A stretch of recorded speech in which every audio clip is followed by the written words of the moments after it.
I like when I'm explaining kind of lightning to people that aren't super technical or like don't really know a lot about maybe how Bitcoin works.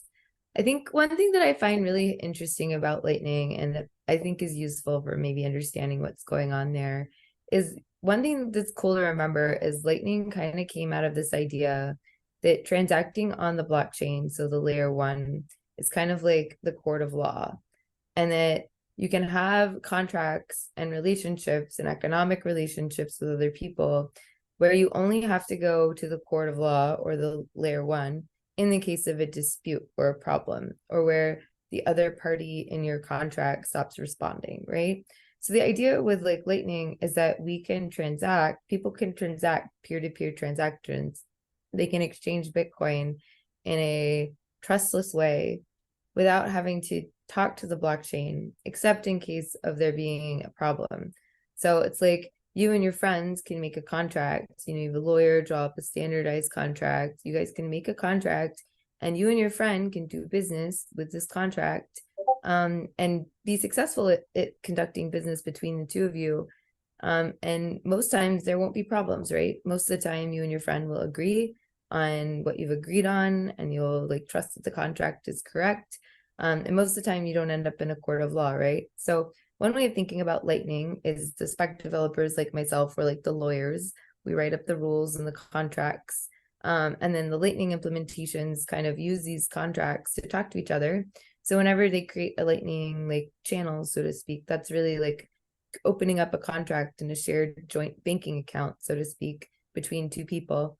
And then they can use basically Bitcoin contracts, Bitcoin transactions that they don't share with anyone else. They just keep them between the two of them to update what their balance is. Like, so they update how much they owe each other, whatever. And every time you change the contract in Lightning, so Lightning is kind of like a Bitcoin transaction that you don't spend, you just hold on to it, and you can spend it in the future.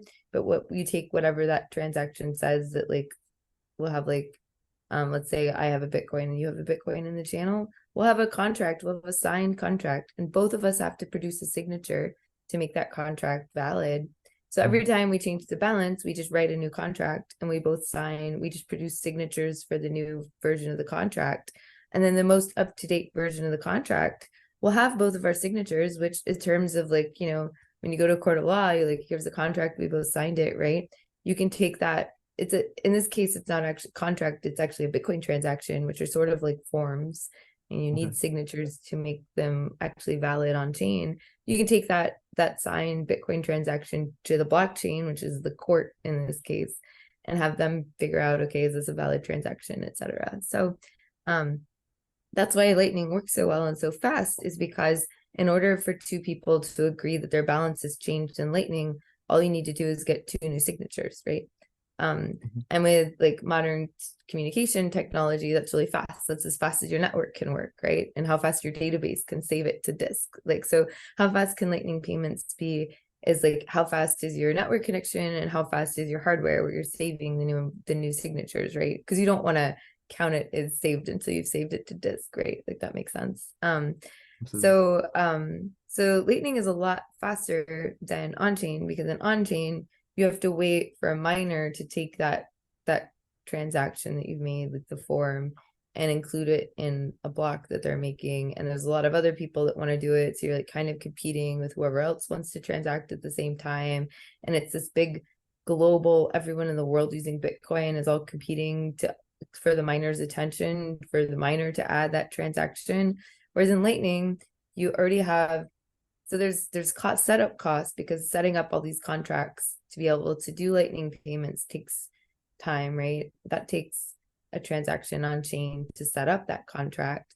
But once you have all these contracts established, and if you have the contracts established in the right places, then you can get a bunch of people transacting really quickly with Bitcoin without ever having to talk to the layer one or go to court, right?